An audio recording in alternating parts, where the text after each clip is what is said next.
سورہ انبیاء کا یہ وہ حصہ ہے جس میں انبیاء سابقین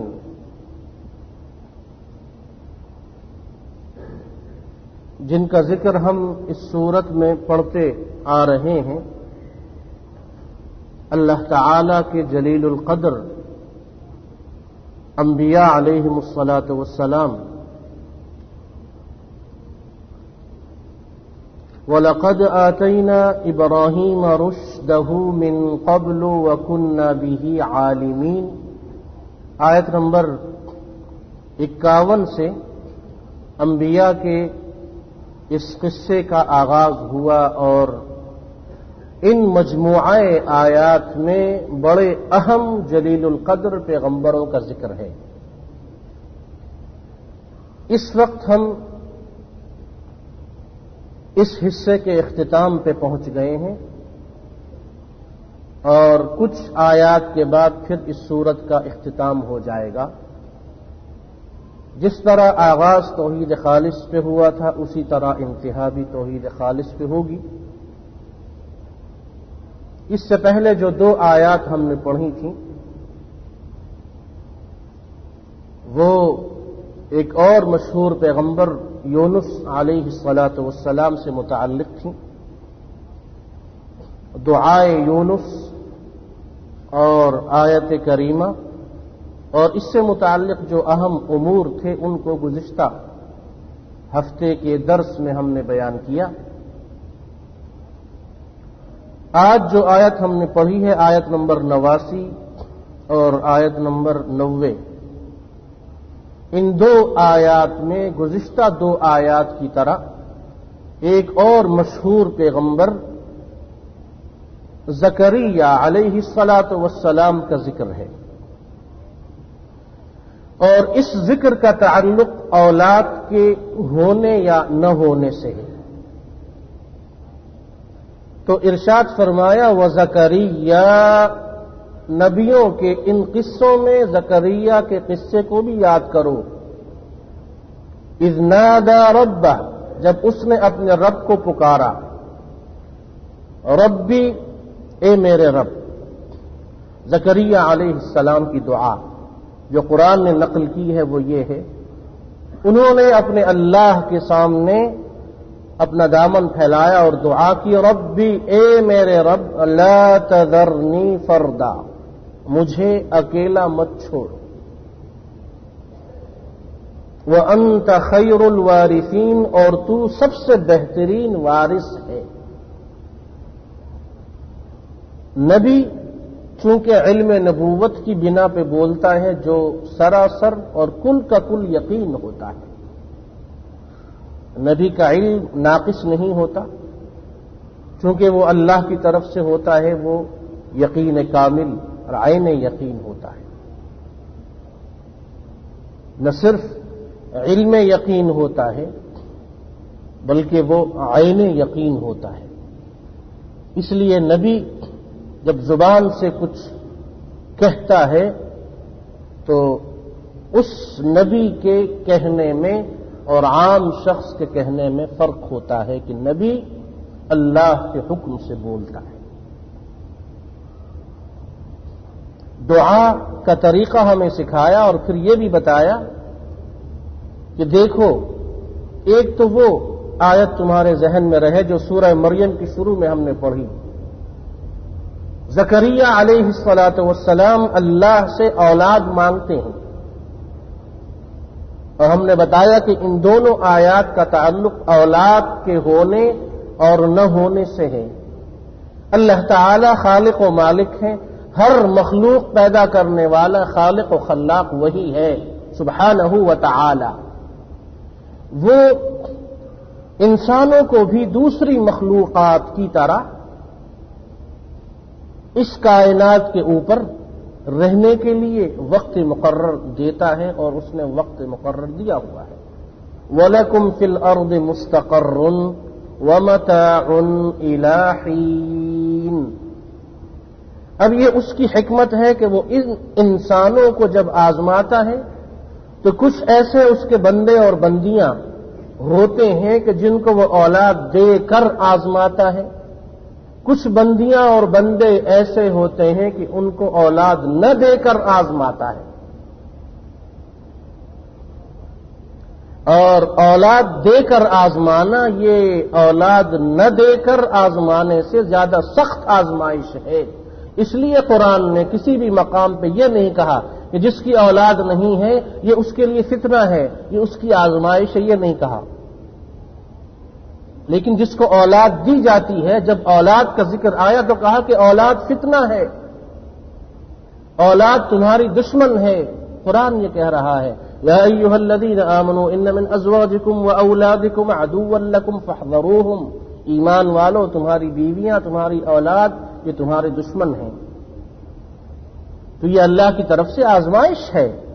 اولاد جس کو دی جاتی ہے اس کے لیے بھی آزمائش، جس کو اولاد نہیں دی جاتی اس کے لیے بھی آزمائش۔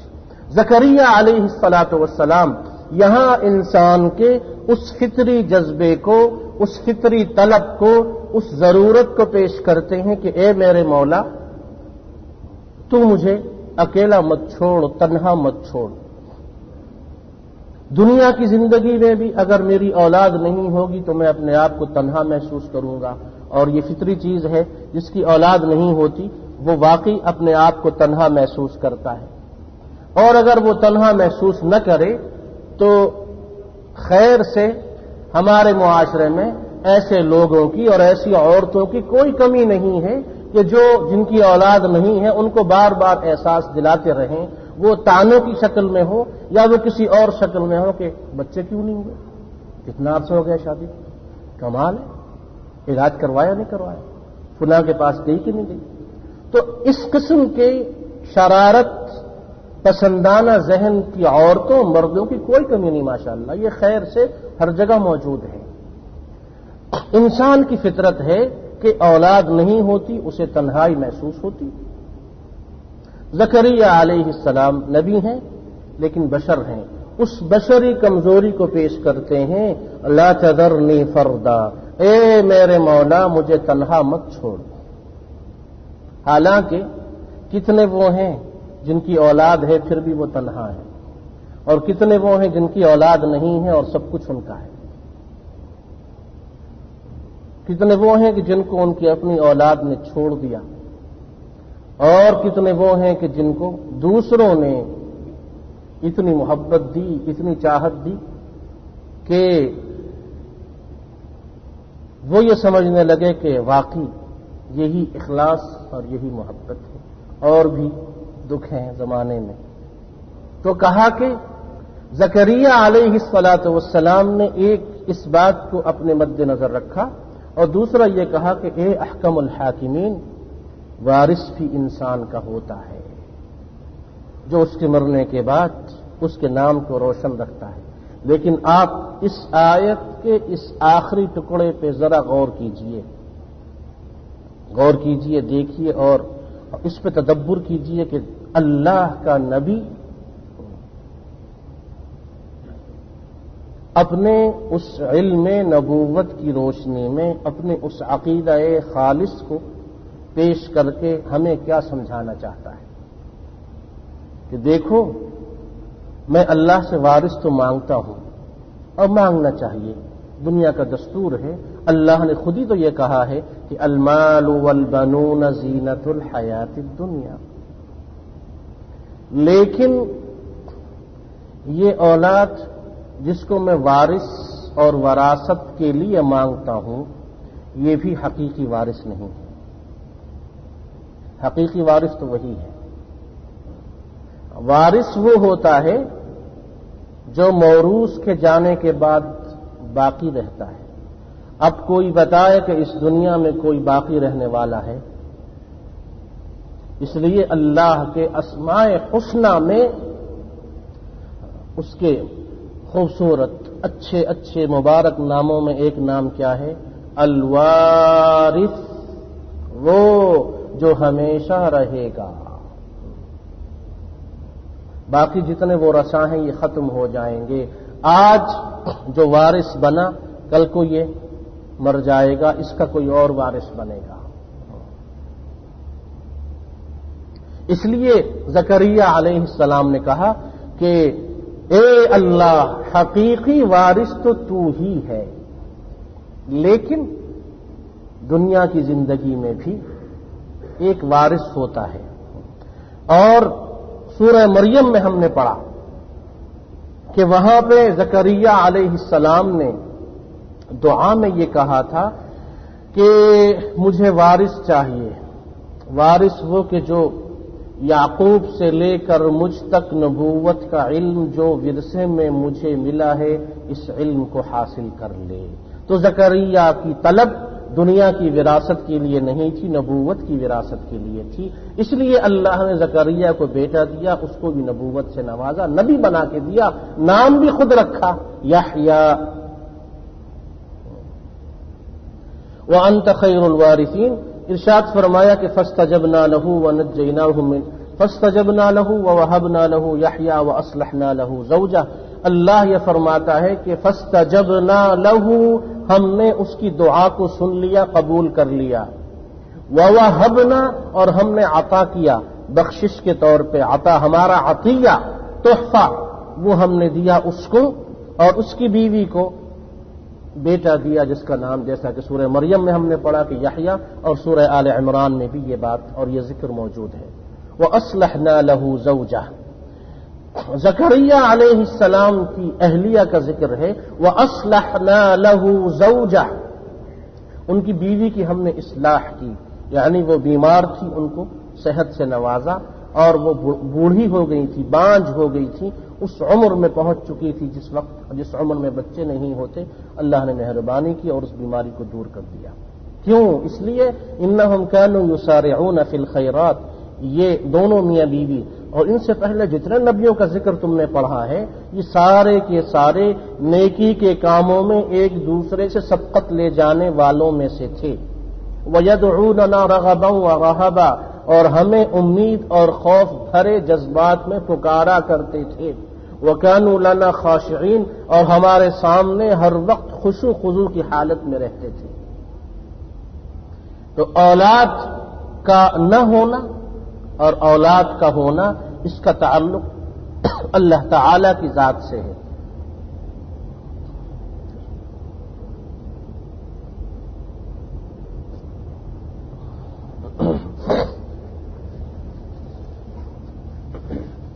اللہ تعالی ہر چیز کا خالق ہے، خلاق ہے، مالک ہے۔ وہ جب چاہتا ہے، جس کے لیے چاہتا ہے، جس طرح چاہتا ہے اس کو عطا فرماتا ہے۔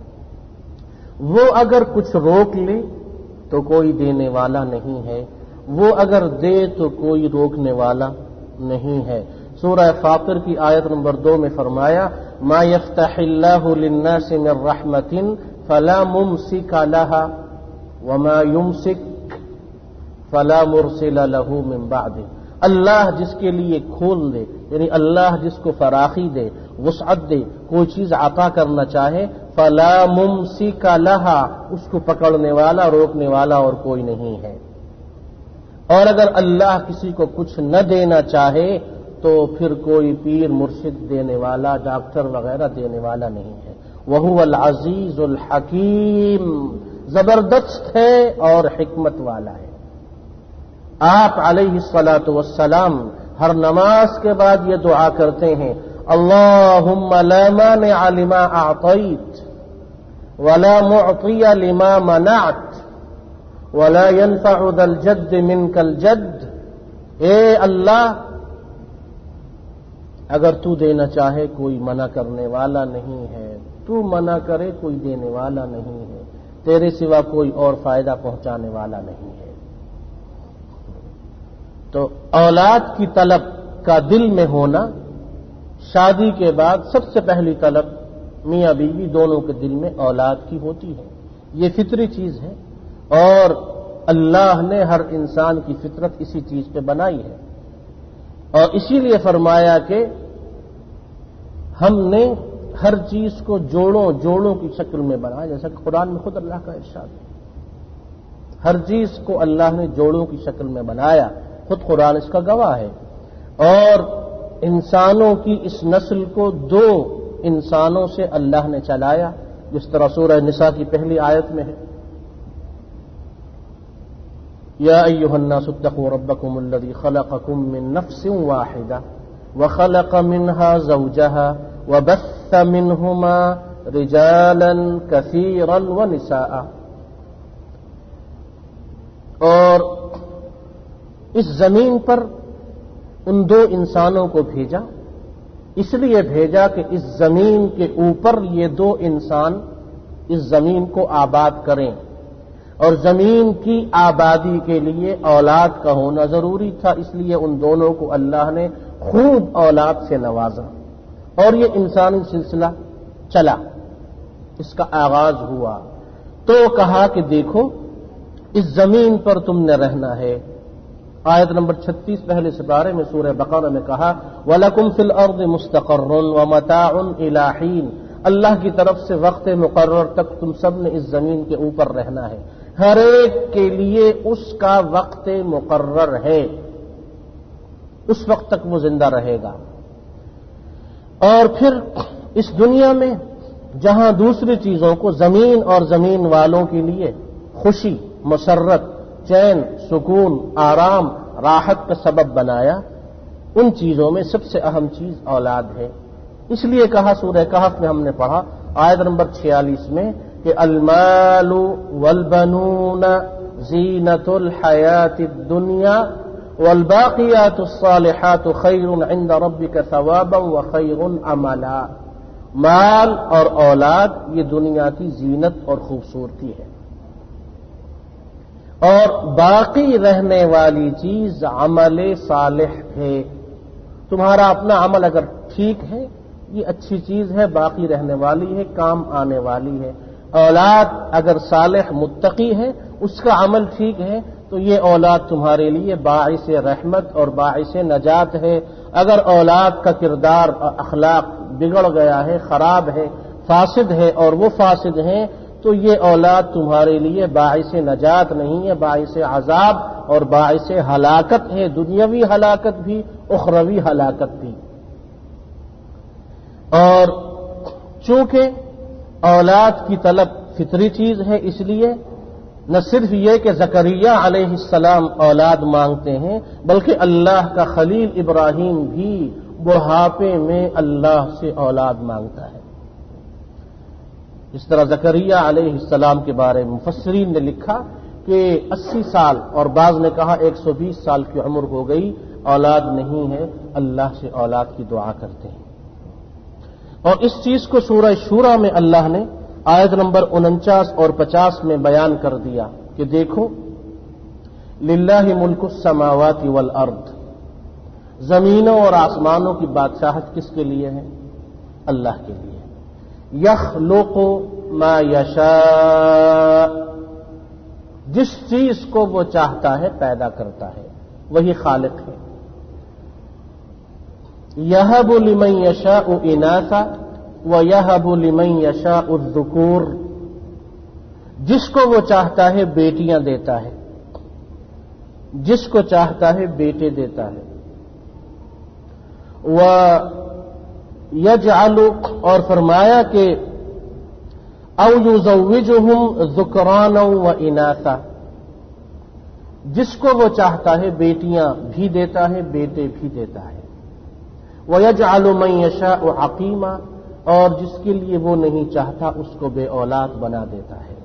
انہ علیم قدیر، وہی حقیقی علم والا ہے اور وہی تقدیر اور قدرت والا ہے. یہ اس کا علم اور اس کی قدرت اور اس کی تقدیر، اس کی حکمت یہی ہے.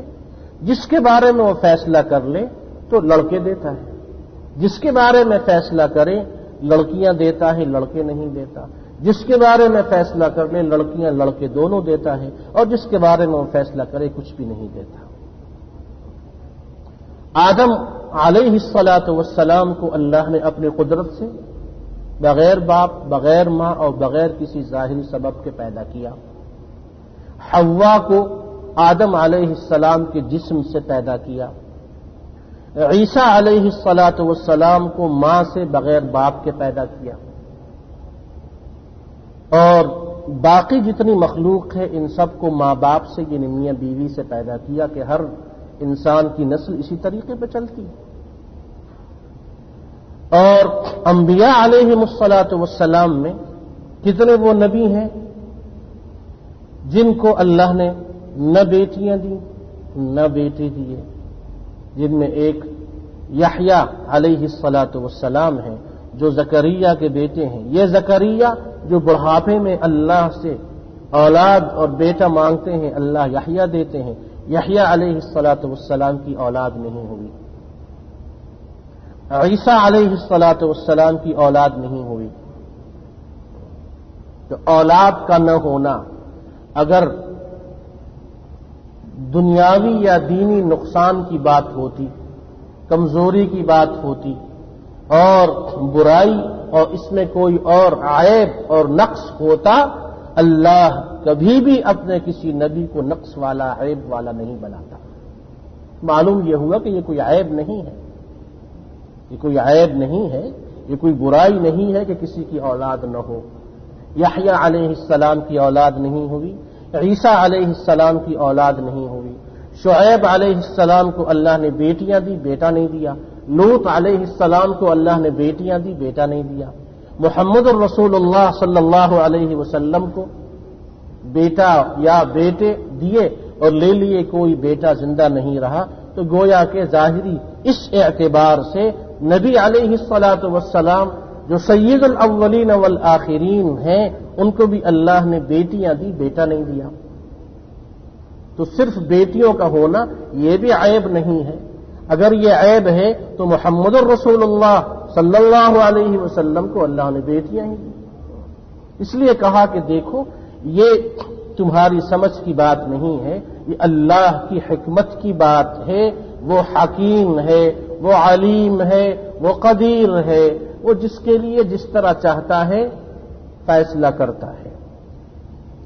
اور یہ ہم سب جانتے ہیں کہ دنیا کی زندگی ہر انسان کو اللہ تعالی آزماتا ہے۔ کافر، منافق، مشرک، فاسق و فاجر، باغی اور سرکش، اس انسان کی آزمائش اس طریقے پہ ہوتی ہے کہ اس کو مہلت دی جاتی ہے، ڈھیل دی جاتی ہے، اور آخر میں یہی آزمائش اس کی ہلاکت اور بربادی کا سبب بن کے ہمیشہ ہمیشہ کے عذاب میں اس کو لے جاتی ہے۔ اس کے مقابلے میں ایمان والوں کے لیے جو آزمائش ہوتی ہے، ایمان والے مرد اور ایمان والی عورت کی آزمائش، یہ اللہ تعالی کی طرف سے اس بندے کے ساتھ اللہ کی محبت کی نشانی ہوتی ہے۔ اسی لیے مسند احمد بن حنبل میں یہ حدیث موجود ہے جس میں ارشاد فرمایا کہ ان اللہ اذا احب قوما ابتلاہم، اللہ تعالی جب کسی سے محبت کرتا ہے تو ان کو آزماتا ہے۔ یہ یقیناً شدید آزمائش ہے اس مسلمان عورت کے لیے اور اس مسلمان مرد کے لیے جو دوسرے لوگوں کے بچوں اور دوسروں کی اولاد کو حسرت اور افسوس سے دیکھتا ہے۔ جب وہ اپنی طرف نظر ڈالتا ہے تو اسے اپنا گھر اور اپنی گود خالی نظر آتی ہے۔ یقیناً یہ افسوس کی بات ہے، لیکن وہ اس بات کو کبھی نہ بھولے کہ یہ اللہ کی آزمائش ہے۔ اور اس میں کیا حکمت ہے اس کو وہ نہیں جانتا، اس میں کیا حکمت ہے اس کو وہ نہیں جانتا، لیکن اللہ کی طرف سے اپنے لیے اس فیصلے پہ اگر وہ صبر کرے اور راضی ہو تو اس کے لیے اللہ کے ہاں جو اجر اور ثواب ہے وہ یہ ہے کہ کبھی ختم نہ ہونے والا اجر اور ثواب، فَلَهُمْ أَجْرٌ غیر ممنون۔ اور وہ متفق علیہ حدیث تو ہم نے بارہا پڑھی ہے جس میں ارشاد فرمایا کہ ما یصیب المسلم من نصب ولا وصب ولا هم ولا حزن ولا اذى ولا غم حتى الشوكة يشاكها الا كفر الله بها من خطاياه۔ مسلمان کو اس کی زندگی میں جو تکلیف آزمائش ملتی ہے ہر ایک پہ اس کے گناہ دھلتے ہیں، حتیٰ کہ اگر پاؤں میں کانٹا چبھ جائے اس پہ بھی اس کو اجر اور ثواب ملتا ہے۔ اب چونکہ یہ شدید آزمائش ہے، جن خواتین کی اولاد نہیں ہے یا جن مردوں کے بچے نہیں ہیں، وہ جس ذہنی پریشانی کا شکار ہوتے ہیں یہ صرف وہ جانتے ہیں جن پہ گزرتی ہے، لیکن یقیناً یہ شدید آزمائش ہے، اس سے کوئی انکار نہیں کر سکتا۔ لیکن اس بات کو وہ کبھی نہ بھولیں کہ اگر وہ اللہ کے اس فیصلے کو محبت سے دل و جان سے تسلیم کریں اور صبر کریں اور یہ سوچیں کہ وَلَلْآخِرَةُ خَيْرٌ لَكَ مِنَ الْأُولَىٰ، کہ دنیا کی زندگی میں تو ہمارا گھر اور گود خالی رہے، اگر آخرت میں اللہ اسے اپنی رحمت سے بھر دے تو وہ ہمیشہ ہمیشہ کی زندگی، ہمیشہ ہمیشہ کی زندگی تو آخرت کی زندگی ہے۔ دنیا کی زندگی تو مختصر ہے، تنگی والی ہو تب بھی گزر جائے گی اور اولاد کے ساتھ ہو تب بھی گزر جائے گی۔ اس لیے فرمایا، امام ابن القیم رحمت اللہ علیہ نے ارشاد فرمایا کہ دیکھو لوگوں، اس بات کو ہمیشہ یاد رکھو کہ دنیا دار امتحان ہے، دار ابتلا ہے۔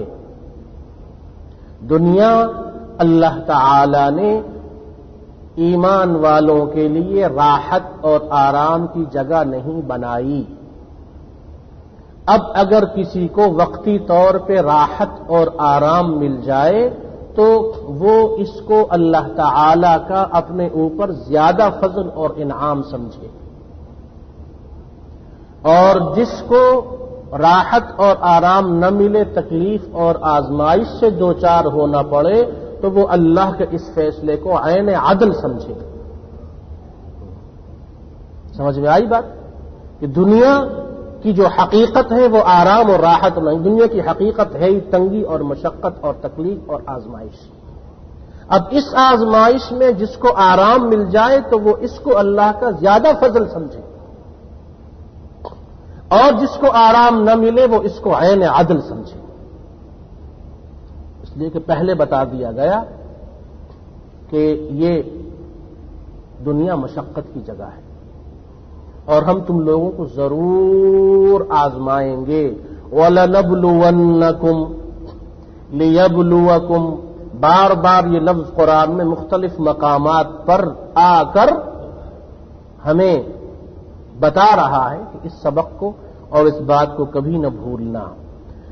تو دنیا کی زندگی میں اگر کسی کو آزمایا جائے تو وہ صبر کرے۔ ایک بزرگ نے ارشاد فرمایا کہ صبر کی حیثیت ایمان والے کی زندگی میں ایسی ہے جیسے انسانی جسم میں سر ہوتا ہے، وہ بدن جو بلا سر بلا دھڑ ہوتا ہے وہ بے جان بیکار ہوتا ہے، اسی طرح وہ ایمان جس میں صبر نہ ہو وہ ایمان بلا دھڑ کے ہے۔ اور ارشاد یہ فرمایا کہ دیکھو